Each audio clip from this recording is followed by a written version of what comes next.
ini. Rumah mewah bawa pengajian. Jadikan kebiasaan tiap malam, setiap sebulan sekali panggil anak yatim datang ke rumah kita baca Al-Kahfi, baca surah Yasin, berdoa karena doa-doa anak yatim itu makbul. Dan hebatnya anak yatim kalau diundang ke rumah begini, takjub dia Pak. Takjub dengan ustadznya, subhanallah, dia memuji Allah Pak, masya Allah. Itu kalau orang miskin diundang anak yatim. Tapi kalau orang kaya bapak undang datang mencela. Gordennya ndak serasi. Itu diundang makan masih dia celah kita itu orang kaya. Daripada ngundang orang kaya, mending anak yatim piatu datang ke rumah. Tolak bala. Ibu bapak, saudara-saudara sekalian yang saya hormati, saya mau tanya ibu-ibu, ketika ibu nanti sakaratil maut dan wafat, masuk dalam kubur, siapa yang doakan kira-kira? Suami? Kawin lagi bu, ya, jangan harap. Siapa yang doakan? Teman? Jangan harap. Coba ibu bapak semua punya grup WhatsApp kan? Iya. Coba kalau ada yang meninggal, ada yang baca doa? Enggak. Stiker dia kirim Al-Fatihah. Enggak juga itu dia baca Al-Fatihah. Si kira enggak. Iya. Anak buah senang dia kalau kita meninggal. Kenapa? Jabatan kita diambil. Nih ibu-ibu nih yang cantik-cantik, habis duit untuk memelihara pipi, bleaching, apalah segala macam itu. Kukunya pun dimasuk di salon. Sudah usia 60 tahun tapi masih langganan salon. Ya, boleh. Tapi kalau gara-gara itu ibu lupakan ibadah, itulah manusia yang bodoh. Nih, kita nih yang cantik, mau muda mau tua, habis duit kita pelihara kecantikan dan ketampanan. Begitu masuk kubur, ini cacing yang punya bagian nih. Nih mata, habis bagian cacing. Bapak ibu mati lampu, gelap. Iya bu? Iya. Tapi gelapnya terbatas. Paling 1 jam nyala lagi. Di penjara masih bisa gerak, si luas. Tapi masuk kubur, ada pilihan. Mati lampunya, tidak pernah lagi nyala. Ruangannya ditindis batu, ditindis tanah. Menunggunya lebih lama menunggu di kubur daripada hidup di dunia. Nah, ketika ibu bapak sudah masuk ke alam kubur, apa yang bisa mendoakan kita? Siapa yang bisa mendoakan? Dialah anak kita. Sayang sekarang ibu-ibu, anak kita cerdas. Tapi sayang jarang kita dapatkan ke pengajian. Kenapa anak kita ulang tahun mampu dibawa ke Jakarta? Kita belikan hadiah jutaan. Tapi kenapa ketika pengajian seperti ini, anak cucu kita tidak mampu bawa? Percaya, bapak-bapak, ibu-ibu, ini saya lihatkan lebih banyak yang sudah muka-muka sakaratil maut. Iya kan? Kita punya anak, alhamdulillah. Ada harapan, ada yang doakan. Tapi percaya ketika agamanya tidak beres, tidak ada gunanya. Rumah ini, mewah sekali. Tapi ketika meninggal, siapa yang punya? Anak. Iya kalau anak kita soleh. Iya kalau anak kita baik agamanya. Seperti beliau. Ulang tahun ibunya masih dirayakan dengan pengajian begini. Ada orang ulang tahun orang tuanya dibawa ke Singapura jalan-jalan. Dibawa ke Eropa keliling-keliling. Apa yang kamu dapat? Capek, habis amal. Percaya Bapak Ibu, pasti kita mati. Dan siapa yang akan mendoakan? Nih generasi seperti ini. Tapi kalau dia cuma main game, demi Allah, menjadilah orang tua kita yang sia-sia. Habis waktu cari duit, Siang malam kita cari duit. Sayangnya anak kita buka pintunya lagi main game. Bangun subuh kita buka masih tidur. Malam minggu pulang jam 3 dini hari lompat pagar. Kalau begini jangan berharap ada yang doakan dikubur. Maka ibu-ibu, pengajian seperti ini untuk ngecas khusus tema keluarga. Keluarga ini yang penting. Kenapa sekarang bangsa kita pejabatnya banyak yang korup? Salah satu sebabnya orang tua gagal mendidik anaknya. Kalau anaknya soleh dan soleha, anaknya taat agama, jadi pejabat, insya Allah jadi pejabat yang baik.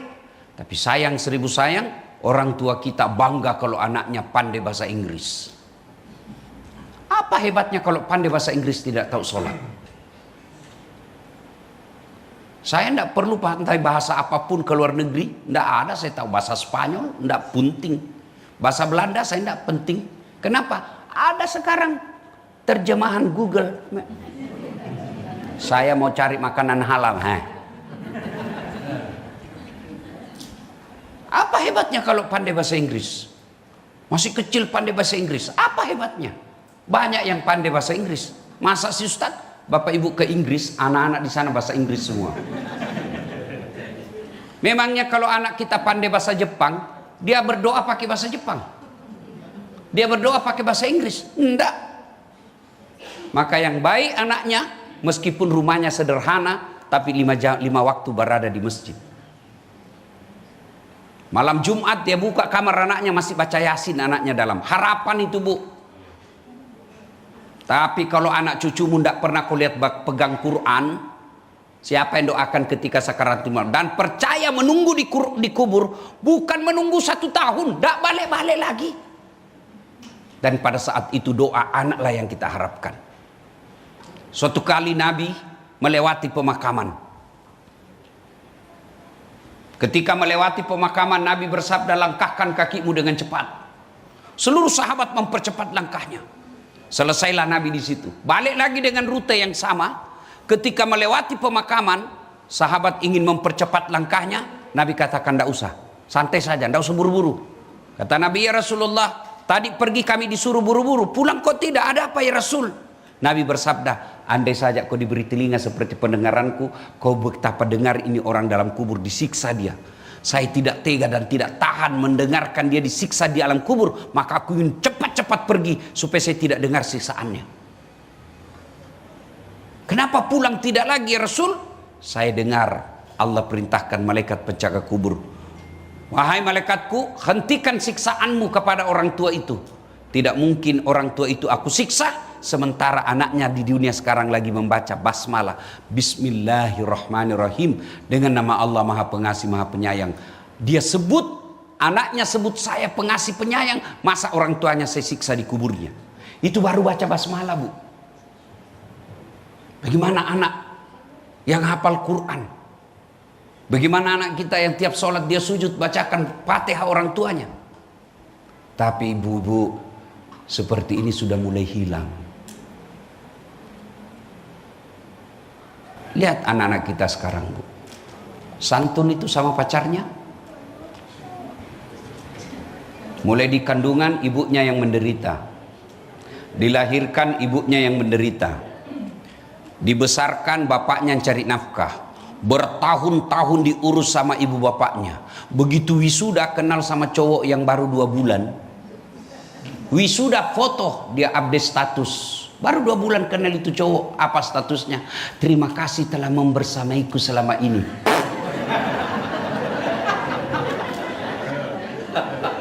Inilah realitas anak-anak kita, Pak. Dan kalau begitu anak kita, Bu, percaya, Bu, rugi kita punya anak. Nah sekarang, bagaimana supaya punya anak yang soleh dan soleha? 1, jangan kasih makan uang haram. Jangan kasih makan uang haram. Tidak ada orang melahirkan anaknya di Indonesia mati kelaparan. Kalaupun ada, pasti itu orang tidak bersosialisasi. Mungkin tinggal di rumahnya tidak keluar-keluar. Di sini keluarga besar ini ada mati kelaparan cucunya? Ada? Tidak ada, Bu. Tidak mungkin Allah yang maha pengasih, maha penyayang mengeluarkan manusia dari perut ibunya tanpa setelah disertai dengan rezekinya. Sayang kita orang tua, Pak, terlalu risau perutnya anak. Tidak usah risau perut anak, itu Allah yang sudah jamin. Ibu masih kecil kan, kita masa kecil ada lagu itu, cicak-cicak di dinding. Apa dimakan cicak, Dek? Nyamuk. Masuk akal enggak? Enggak masuk akal toh. Cicak cuma di dinding, nyamuk terbang. Gimana ketemunya? Enggak punya bandara. Iya toh? Kapal terbang, kita bisa ketemu di bandara. Tapi ini nyamuk, cicak enggak ada bandaranya. Kok bisa ketemu? Allah yang ngatur rezekinya itu cicak. Cicak-cicak di dinding, diam-diam merayap. Datang seekor nyamuk. Nyamuk yang datang. Tidak dibilang cicak lompat ke nyamuk. Iya kan? Maka Bapak Ibu, pengajian ini pulang jangan cemaskan perutnya anakmu, cemaskan agamanya. Maka ibu-ibu sayang kita berhasil digoda setan. Jangan cemaskan isi perut anak kita. Jangan cemaskan otaknya anak kita, cemaskan akhlaknya. Lihat anak-anak kita sekarang, Bu. Zaman dulu saya kecil, kita masih tahu tabek-tabek kalau orang Sulawesi. Lewat depan orang tua tabek-tabek. Hah? Anak-anak sekarang mau diinjak-injak itu bapaknya kalau dia lewat. Zaman saya kecil mau makan tidak bisa kita makan kalau orang tua belum makan, meskipun sudah lapar. Apa kata mak kita? Tidak boleh kau kasih bekas-bekas tanganmu bapakmu. Itu dulu. Sekarang, Bu, dia makan tinggal matanya disimpankan bapaknya. Makanya anak-anak kita sekarang cerdas tapi tidak mau mendengar. Untuk apa dia cerdas kalau dia lawan kita, Bu? Untuk apa dia cerdas kalau tidak mau mendengar? Maka tip pertama, jangan kasih makan uang haram anak kita. Maka istri yang baik, begitu datang suaminya bawa duit, pertanyaan pertama, bang halal tidak nih? Apalagi kalau suamimu penegak hukum, hati-hati. Bang, biasanya gajimu cuma 7 juta. Ini kok 7.500.000. Dari mana ini 500? Halal tidak? Halal, Bu. Alhamdulillah, mau masuk. Enggak jelas itu, Bu. Saya enggak mau. 500.000 kasih keluar. Saya tidak mau anak saya makan uang haram. Itu baru istri yang soleha. Bisa, Bu? Berat kali. Bu, bisa? 500.000 bisa, 50 juta. Kali 50 juta Ya. 2. Supaya anak kita soleh dan solehah, jangan berikan contoh yang kasar. Jangan berikan contoh yang tidak baik. Kadangkala saya heran lihat bapak-bapak, tidak mau kalau anaknya merokok. Baru dia merokok depan anaknya. Gimana ceritanya? Awas kalau saya dapat kau merokok, saya tempelin kamu ya. 10 menit kemudian, nak kau pergi beli rokok. Pret. Kalau ada yang bilang rokok baik, suruh anak merokok di depan kita. Tolong dengar baik-baik ini bapak-bapak yang perokok. Saya bermazhab haram. Kalau ada ulama mengatakan makruh, pasti karena dia juga merokok. Apa faedah itu rokok? Saya tidak mungkin tidak bisa saya berpikir kalau tidak merokok. Bohong. Buktinya Ramadan bapak bisa berpikir tidak merokok siang hari. Kenapa? Karena ada motivasi di situ haram. Kalau ada yang bilang merokok baik, besok pulang ini panggil anak atau cucu yang usia SMP, nak kau pergi beli rokok 2 bungkus, 1 untuk kamu, 1 untuk saya. Pasti bapak tidak mau. Kenapa? Karena bapak yakin itu tidak baik. Jangan harap anak kita santun ngomong kalau suami istri kita bertengkar kasar. Betapa lukanya perasaan anak, ibunya dimaki-maki di depan anaknya. Memang kau istri goblok, boros, dilihat sama anak gadisnya. Bagaimana perasaan anak? Boleh bertengkar, boleh, tapi jangan di depan anak. Kalau menghendaki anak yang santun, sopan, orang tua dulu yang kasih contoh. Tak heran sama anak tetangga kita santun, anak kita sendiri kasar. Kalau ketemu anak tetangga, piye kabare nak? Abi ji. Sama ya, bagaimana kabarmu? Wah. Jangan kasih contoh yang tidak baik. Yang ketiga, supaya anak kita soleh dan solehah, kasih nama-nama yang baik. Nama-nama yang baik, nama selebriti, bukan. Nama-nama yang baik, nama artis, bukan. Nama-nama yang baik itu nama yang ada doa di dalamnya. Mutmainnah, jiwa yang tenang. Aisyah, istri Nabi. Naurah, bunga. Kasih nama yang baik. Ada yang bilang apa arti sebuah nama? Oh, salah. Bayangkan kalau semua di dalam sini tidak ada namanya. Gimana kita manggil? Hoi. Anu, hoi. Itu nama penting. Itu kalau Bapak belajar sejarahnya Nabi, semua aksesoris dalam hidup Nabi itu semua ada namanya. Tongkat Nabi ada namanya, ontanya Nabi ada namanya, semua dikasih nama. Nama penting. Coba Bapak Ibu sebut namanya. Minimal saya tahu dua hal. Satu, agama. Dua, suku. Nama siapa? Abdurrahman, Muslim. Sama namamu? Bertus, non Muslim. Ya toh? Ya. Yang kedua, nama suku. Siapa namamu? Margono, Jawa. Siapa namamu? Margana, Sunda.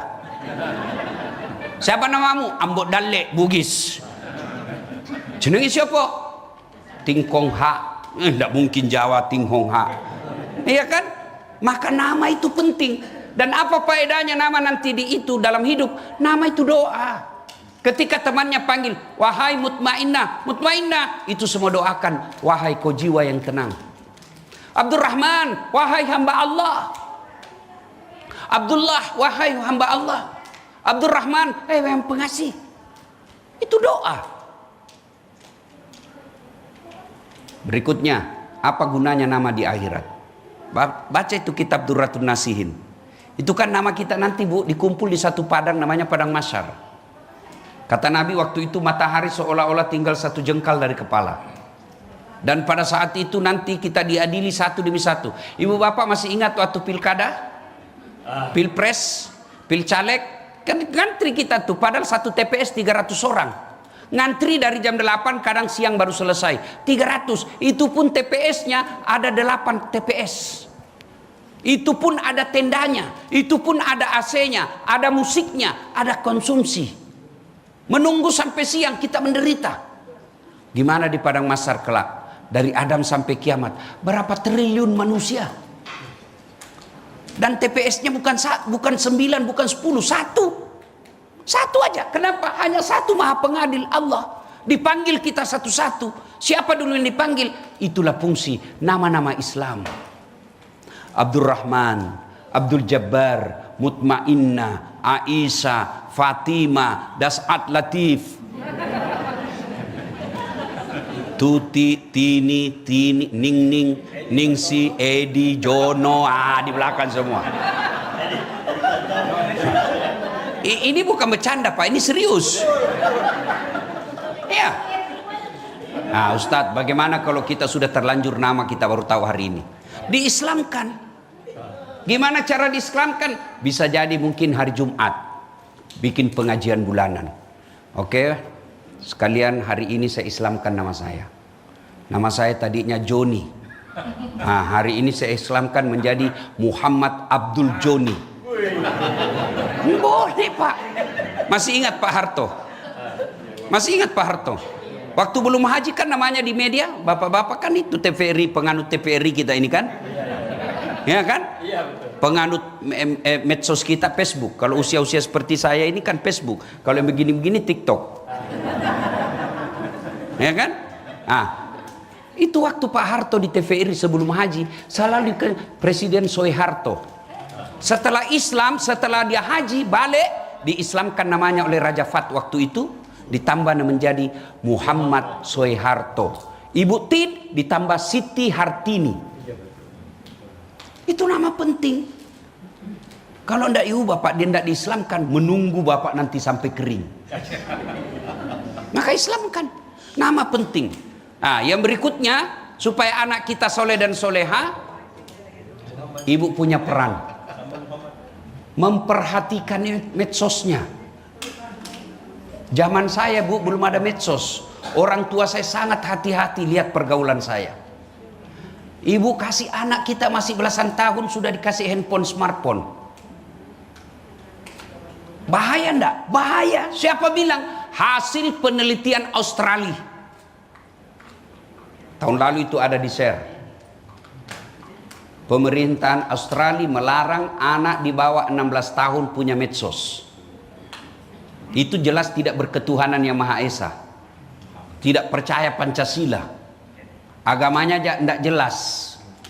Tapi dia percaya media sosial merusak anak-anak mereka. Nah, lihat anak-anak kita sekarang, Pak. Boleh pakai handphone? Boleh. Tapi begitu sampai rumah, ibu periksa itu apa kontennya. Siapa yang didik anak kita sekarang? Medsos. Siapa apa yang dilihat? TikTok. Semua kata-kata kasar ada di situ. Semua kata-kata memaki ada di situ. Gambar-gambar tidak senonoh ada semua di situ. Kalau ibu bilang, itu kan bisa diblokir, mereka tahu ada aplikasi yang bisa membuka blokir itu. Coba lihat anak-anak kita sekarang, Bu. Kita usia 14 tahun masih main kelereng. 14 tahun kita masih makin layang-layang. Sekarang 14 tahun anak-anak sudah jadi pembunuh dan pemerkosa. Lihat itu medsos. 14 tahun dia bunuh temannya pakai gunting. 13 tahun sudah hamil. Dan demi Allah orang tua seperti ini percaya tidak akan tenang hidupnya. Anak ini penting. Maka pengajian seperti ini mestinya anak kita dibawa dengar dakwah. Saya ini bu tidak pernah pondok pesantren, tidak pernah sekolah agama secara khusus. Dari mana saya belajar agama? Bapak saya kalau sudah sholat subuh dia putar ceramahnya Zainuddin MZ. Dari situlah saya mulai tertarik dengar dakwah. Kalau dengar dakwah minimal saya tahu.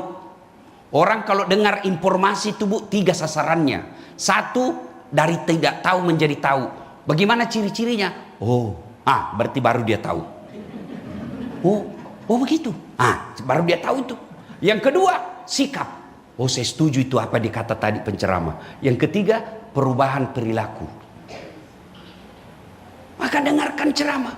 Sayang-sayang rumah kita kalau mewah begini, tidak pernah dengar ceramah di dalam rumah. Pagi putar pengajian. Mau tidur jam tidur itu paling enak itu otak menurut psikolog. Itu otak kita gampang merekam ketika mau tidur.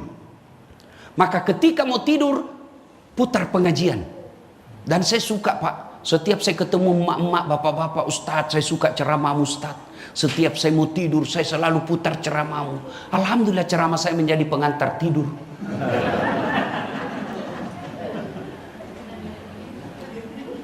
Coba lihat anak-anak kita sekarang bu. Renungkan baik-baik. Masukkan dalam hati, renungkan hati kita. Di mana dia belajar agama?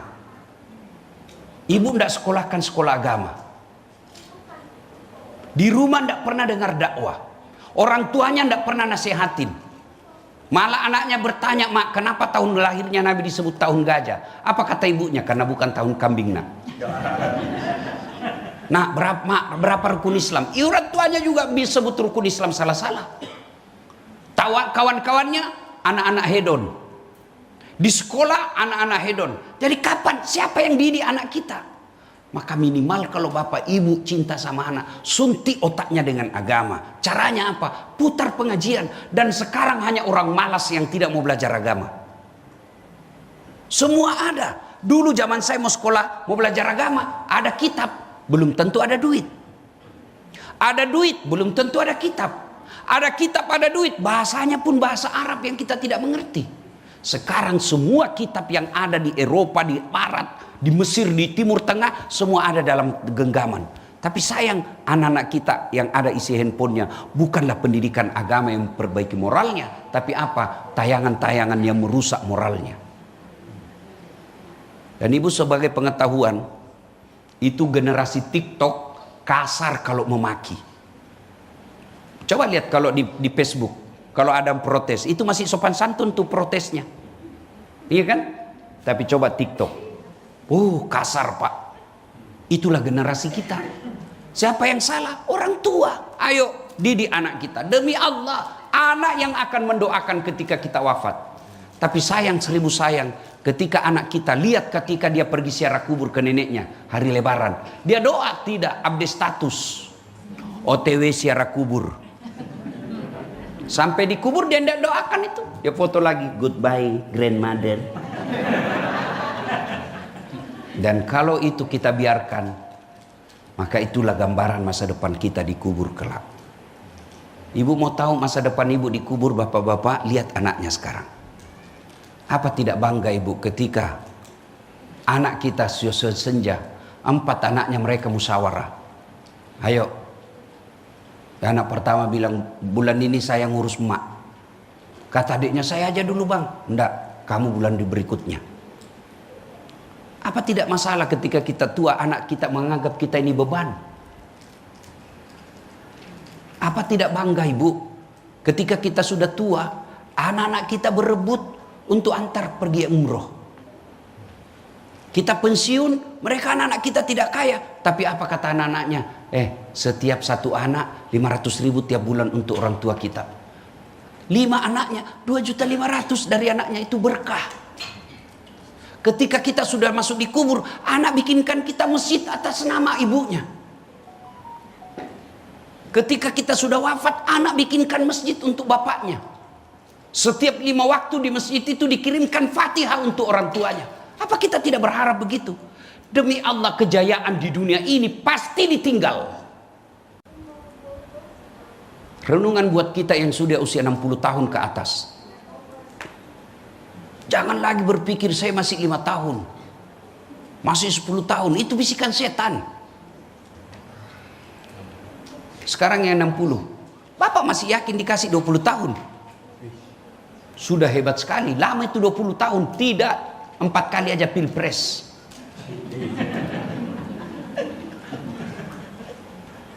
Dan pada saat masuk kubur, anak itulah yang kita butuhkan.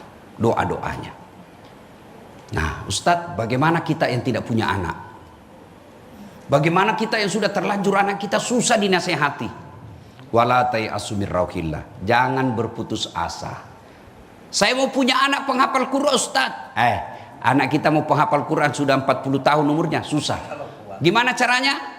Biayai anak hafal Quran di pesantren. Sama hukumnya anak kandung. Jadi ibu-ibu yang ada hartanya, kalau ibu meninggal, siapa yang pakai itu harta emas ibu? Mas berlian, siapa pakai ibu? Anak. Istri kedua bu. Kawin lagi suaminya ibu. Dia cabutin cincin ini, cincin nikah kita dulu ibu. Nggak mau keluar dikasih sabun ibu. Dia ambil lagi, kita gelang. Ini dulu waktu usia pernikahan kita. Ini waktu saya ajak kau umroh, saya belikan kau emas Dubai. Terakhir gigi palsumu juga dicabut. Dibungkuslah dia, sapu tangan yang terindah. Simpan di laci. Sayang, jangan cepat kau tinggalkan aku. 3 bulan kemudian dia pergi reuni teman SMA-nya. Ketemu temannya, cinta lama bersemi kembali. Temannya sudah janda. Dia ambillah itu emas-emas yang sudah dia bungkus. Dia ambil dengan senang hati, dia bawa ke janda. Dek, ini emas sudah mati yang punya. Dia tidak bilang lagi wafat, dia bilang lagi kau mati. Ini sudah mati yang punya, pakai saja. Daripada itu emas berlian, dia pakai istri kedua, mending ibu kirim ke panti asuhan. Kirim ke anak yatim piatu hafal Quran. Dia jadi ulama, selama dia jadi ulama, selama itu orang yang kasih nafkah mendapat pahala seperti pahalanya ulama itu. Jangan terlalu pelit, Bu. Kirimkan sedekah.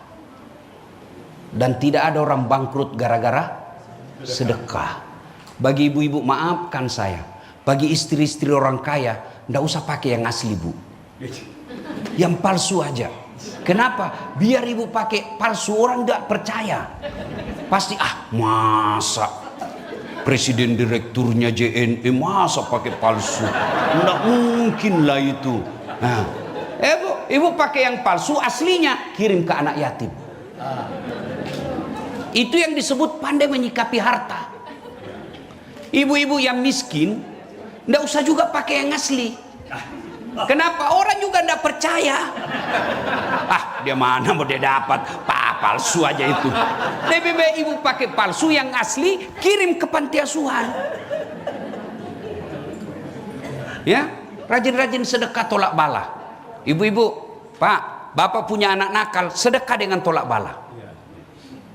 Siapa yang mau dipanjangkan umurnya, dimurahkan rezekinya, dan tertolak dari bencana, kata Nabi, satu diantaranya dengan sedekah. Bersedekah. Ibu punya anak, waduh saya takut dia di narkoba. Ibu bangun sholat hajat namanya tengah malam. Sudah itu ibu niat, ya Allah, ada duit saya ini nih, 20 juta. Saya tolak bala agar anak saya tidak kena narkoba. Itu namanya tolak bala. Begitu juga suami ibu, kalau dia mulai macam-macam, tolak bala dengan sedekah. Nggak usah kau periksa HP-nya. Untuk apa periksa HP? HP-nya kau periksa, dia kasih kau HP. Satu dia kasih, 2 masih ada di mobil. Kenapa kau tahu, Ustaz? Saya pelakunya. Untuk apa? Oh, periksa HP, ambil ini HP. Masih ada, kita simpan 1. Tapi kalau Allah yang jaga suami, maka Allah yang akan melindunginya. Caranya apa? Sedekah. Jangan terlalu pelit, Bu. Jangan bilang, suami saya sudah sedekah. Apalagi kalau suaminya sedekah sembunyi-sembunyi, karena takut sama istrinya. Ibu ndak dapat itu nanti. Maka hari Jumat, Bu, biasakan, Bang, Jumat di mana nanti, Bang? Sini, ini saya titip ya, 200.000 untuk Jumat. Ibu-ibu masak pagi, ada masjid yang ibu tahu, bikinlah makanan, nasi bungkus kayak itu, nasi kuning kayak itu, gado-gado, bawa 10 bungkus, bawa ke masjid, tulis 1 imam, 2 khatib, 3 muadzin. Bayangkan kalau yang baca khatib, yang makan itu muadzin, yang makan itu penceramah, berkah. Termasuk tolak bala itu acara seperti ini. Rumah mewah bawa pengajian.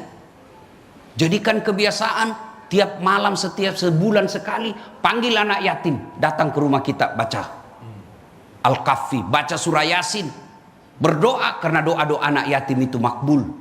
Dan hebatnya anak yatim kalau diundang ke rumah begini, takjub dia, Pak. Takjub dengan ustadznya. Subhanallah. Dia memuji Allah, Pak. Masya Allah. Itu kalau orang miskin diundang anak yatim. Tapi kalau orang kaya Bapak undang, datang mencela. Gordennya ndak serasi. Itu diundang makan, masih dia celah kita itu orang kaya. Daripada ngundang orang kaya, mending anak yatim piatu datang ke rumah. Tolak bala. Bapak ibu saudara-saudara sekalian, pada akhirnya ketika masuk dalam kubur, semua akan putus kecuali 3 perkara. 1, anak yang soleh dan soleha. 2, sedekah jariah. 3, ilmu yang bermanfaat. Angka ketiga ini, ilmu yang bermanfaat, dapat ceramah-ceramahnya Ustadz Das'ad. Jangan lupa sebar di grup, like and share. Itulah menjadi amal jariah.